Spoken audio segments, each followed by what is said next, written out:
If I had to invest my first $100 into the stock market again, this is exactly what I do. Even if you don't know anything about the stock market. First, you need to get a brokerage account, and that's basically an app that lets you buy investments. Some beginner-friendly ones is Fidelity, Charles Schwab, Vanguard. You can even use Robinhood if you don't want like a brick and mortar. I use Robinhood, and I also use Fidelity and Vanguard. Step 2 is to buy ETFs. Do not get single stocks. Please. Instead of investing in single stocks like Tesla and Apple, I'm gonna go look for ETFs, which is basically like a big basket of all like the top companies, which is safer and it's less risky. The easiest way that I can explain is you want a big dog ETF, the everybody ETF, and then a world ETF.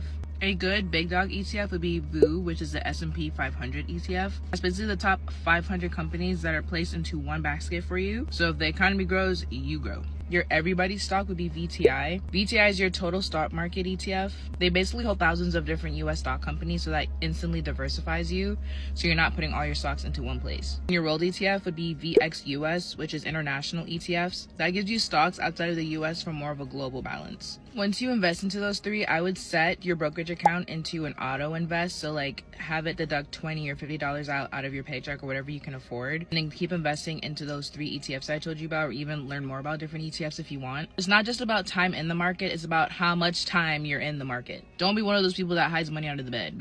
Father. I just turned 33 and I have a $5 million net worth. Now, I didn't come from money, I didn't grow up with money, but I learned everything I could about money so that I could get rich. And now it's my goal to help you get here too. How am I going to do that? Today, I'm going to teach you how to buy a stock. I know everyone keeps saying you need to invest, but nobody actually tells you how. Today, I am going to change that for you and teach you the simple process that you can take to start building wealth while you sleep. And to get you super excited about this, I want to show you what I mean when I say investing isn't for the rich, it's how you get rich. So look at this. Let's say you invested $50 a week for 10 years out of your entire life. Just 10 years, that's it, from the age of 20 until 30. That would give you $43,000 with over $17,000 of that being free money. $17,000 for free is pretty cool, but that's not the best part. If you left that $43,000 invested and didn't save or invest another dollar, by the traditional age of retirement, you would be a millionaire with over $1.1 million being free money. Any additional money you saved or invested would have just gotten you to millionaire status sooner. So are you freaking ready to learn how this is done? First thing you're going to do is just simply open an account with a brokerage. It is super easy to do this. You can go ahead and put in your information to create an account. I personally really like Wealthsimple. It's easy to use, they have no fees, they have really great reviews, and they have really great customer service. You need an account with a brokerage because these are the companies that give you access to the stock market. Now, Wealthsimple is Canadian, but in the US, I like Vanguard and Fidelity. After you open the account, you can move the funds, so you add the money into the account and you use this money to buy investments. You do that by simply linking your bank account and then initiating the transfer. Now, don't make this huge mistake. The account is not the investment. Your RRSP, your TFSA, your 401k, your IRA, those are not investments. Those are simply accounts that you use to put the money in and then use the money to buy actual investments like stocks and bonds and that kind of thing. If the money is just deposited into the account and you did not actually buy investments with the money, your money is not growing, it's just sitting in cash and it's wasting away due to inflation. We don't want this. To buy the investment, you are going to type in the ticker symbol of the investment that you want to buy. The ticker symbol is just the short-term name for the investment. Now, I don't like buying individual stocks, and that is because we don't know what individual company is going to do the best. Even the experts can't get this right. And we don't want to gamble with our money, right? We want to make money, not lose money. So I buy investments called ETFs or index funds or asset allocation funds, and basically these are like baskets of stocks.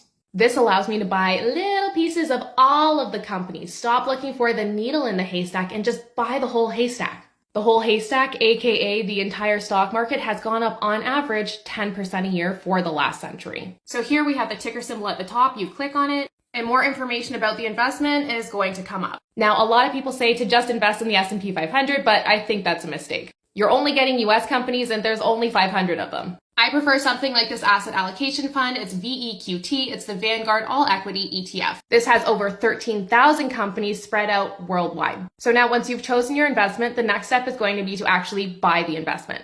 You choose the account you want to use. I have $85 sitting in cash in this account. That means money that is not an investment. So that's money I can use to buy more investments. And then you're going to come down to your order type. I usually use market buy, which means just buying at the current price that it is right now. But let's say I didn't have $36 in this account. What I could do instead is do a fractional buy, which allows me to buy a piece of this investment. It's still going to perform the same way. It can just allow you to buy sooner because you don't have to save up the cash in your account to get to that certain price point. And then you execute the order and you can sit back and let the market do all the work for you. If you want to learn more, I'm your girl. I have a free investing masterclass. It is revamped. We've added a lot of information like the best investments to buy, the best times to buy, what investments to avoid, if you should do crypto, how to have money right now instead of having to wait until you're old to get it, and literally so much more. And it is 100% free. So go and grab your spot right now on our website. It's only available for a limited time. Let's get you rich. These are the 3 ETFs I've had since I was 20 that are going to make me a millionaire before I'm 30. And if you want more smart money and career moves, give me a follow. Number 1 is VLXVX. This is what I have in my 401k, and it's a 2065 target date fund. So technically it's a mutual fund, not an ETF, but they're basically the same thing. This is a retirement fund based on your age. So it starts off with more high growth investments like stocks, and as you get older, it automatically rebalances into safer investments like bonds. I like this one because it has both US and international stocks as well as some bond exposure.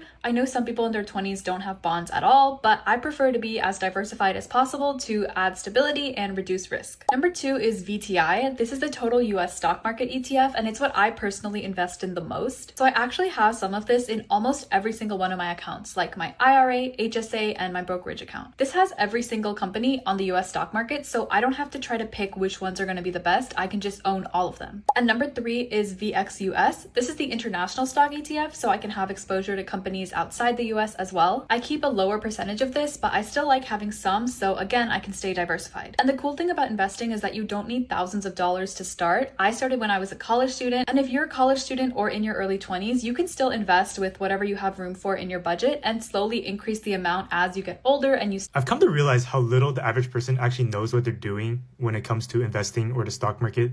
So if that's you, lock in, because in this video, I'm about to explain everything you need to know in a way that if you watch until the very end, I guarantee it'll put you ahead of 99% of people your age. First thing you gotta do is just start. Even if you only have $5 to your name, that's enough to open up a TFSA and start growing your investments without getting taxed. TFSA stands for Tax-Free Savings Account. Inside your TFSA, you can start purchasing stocks. Stocks is basically owning a very tiny piece of a company so that if a company grows, your stock will also grow. But likewise, you share the risk of losing money if the stock goes down. For the vast majority of people who are getting started, I recommend buying VFV for Canadians or VOO for Americans. This is an index fund that tracks the S&P 500. Instead of burdening the risk of owning one company's stock, you instead get to buy a whole basket of America's top 500 companies. So if one company decides to go bankrupt by doing some dumb shit or like getting canceled, you don't care because there's 499 other companies that you can rely on. Through an index fund, you're effectively investing in the economy as a whole. And historically, since its inception in around 1920s, the S&P 500 has averaged a return of 7% a year. And as long as you're holding for the long term, you should be in good hands. And to be honest, if there's ever an extended period of time where the S&P 500 is going down, then that probably means there's bigger issues to be worrying about in the world, like a nuclear war breaking out. There's a popular quote that says the best time to plant a tree was 20 years ago, the second best time is now. And this is imperative investing because of a magical thing called compound interest. Compounding lets your money work for you, and to visualize how powerful this is, I'm going to set up a little scenario here, where if you invest just $100 a month for 40 years, you will have $48,000 spent into investments into the S&P 500, but at the end of the 40 years, you will come out with $262,000. The average Canadian adult makes $65K a year, so I'd imagine throughout your entire career, you'd probably be investing more than $48K. So this is an example of what would happen if you invested $1,000 a month instead of $100. And not gonna lie, it's a pretty damn sexy number if you ask me. If you're able to develop high income skills and increase your earning potential, you can accelerate this process into an early retirement. Just make sure to start early and stay consistent. Also, an important thing to know is that time in the market beats timing the market. So don't worry about the nitty gritty. As always, make sure to do your own research. There's a lot more to investing than what I covered in this video. So if you want to stick around for the sauce, then make sure to hit me up with a follow and stay tuned for more bangers in the future. Peace. I am 27 years old and I currently have a net worth that is over 100K. Was it easy? No. Is it possible? Can you do it? Yes. And I'm going to give you some tips that I just feel like people just like, come on, listen up. And I just want to say I am not a financial advisor, so take everything that I say and do your own research. Consult with someone that you trust. But I'm just hoping that things that I've done, it will give you a jump start into getting your financial life and situation together. Open up a Roth IRA, specifically one with Fidelity, Schwab, Vanguard. I personally love Fidelity, but you can pick one with Fidelity, Schwab, Vanguard. Pick a brokerage. They're called brokerages. So pick a platform, pick a brokerage, pick the Roth IRA option, fill out your information, link your bank. You done it. You did it. Now, once you open it up, which I feel like is just the first hurdle, you got to pick investments. And specifically, pick ETFs or mutual funds. Now, when I was trying to decide what ETFs I wanted to pick, I went on Reddit. And Reddit, literally, if you just type in ETFs to put in Roth, you will see a consistent theme of people suggesting the same thing. So that's what I just did. You know, I picked what people were talking about. I mean, granted, I also did a little bit of my research, but most likely people are going to suggest VOO, SCHD. Fidelity has their own version of the S&P 500. Just, if anything that is the S&P 500, just pick that. And you don't have to make it complicated. Don't make it complicated. That's what I did wrong when I was first starting. I made it really too complicated. Don't make it complicated. Just pick one.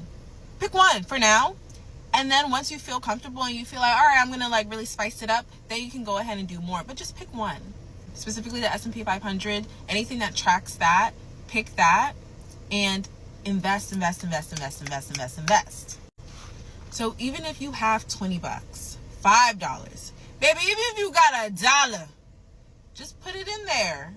You literally have a certain limit that you have to reach. So every year, this year, 2024, the limit is $7,000.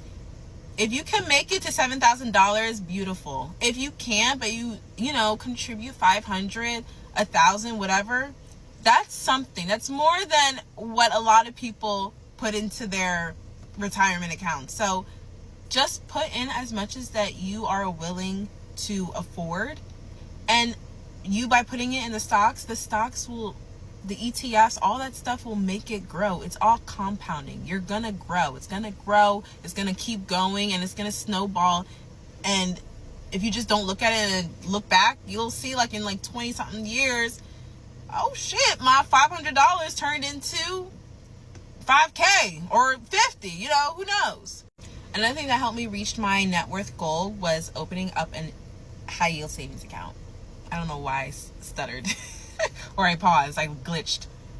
You can open one with Discover, Ally. I personally have one with Discover, Wealthfront. If you need a code to Wealthfront, let me know, because I can hook you up with a good APY.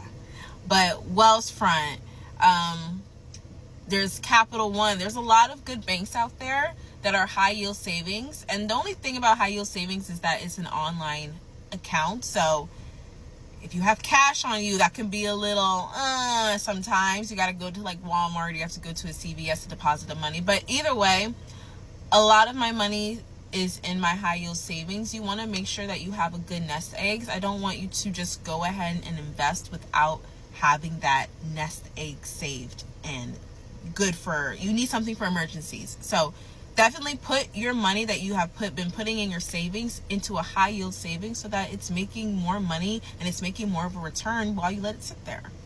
Duh. I'm fortunate enough to work at a company that gives me stock, and I'm in their ESPP program. So one thing that I've done is I've contributed to the maximum. So you can contribute from 1% to 10%. I let them take 10% of my check and I contribute. And once I'm granted those stocks, those ESPP, I don't sell it. A lot of people start selling it. No, I don't sell it. I still have them from this day that I started working there, and I'm going to continue to keep holding on to them. And they have grown so much.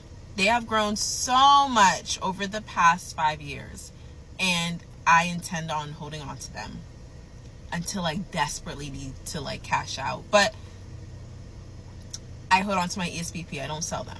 I also contribute to my 401k. That is, I know, depending on, you know, certain people's situation, there are some jobs that match you, there's some that don't. My job, they match me, and so I match only up to the limit that they match. I'm not being extra with that, but I think they match me up to 6%, and that's what I do. I just do only up to 6%, and I also make sure to put that money, make sure that it's invested in an ETF that follows the S&P 500. I can go into depth into other things, or if you want me to go into depth into the things that I discussed, but as just an overview, those are the things that I have done. Those are the things that I recommend that people do if they can. And honestly, it's not even about, oh, I don't have money, oh, I'm not rich, or whatever. I'm not rich either. My salary is not even close to a lot of the rich people that they make, but I've been able to aggressively save and aggressively put money aside and just really prioritize my future self and wanting that vision to be able to live a stress-free retirement life, you know? So that's what I do. I can talk more about it, and I love talking about it, but if you need help in setting up anything or whatever, definitely DM me, definitely put a comment, and I can make more videos on this. But if anything, open up a Roth and move your money to a high yield. That should be your first two things that you do right now.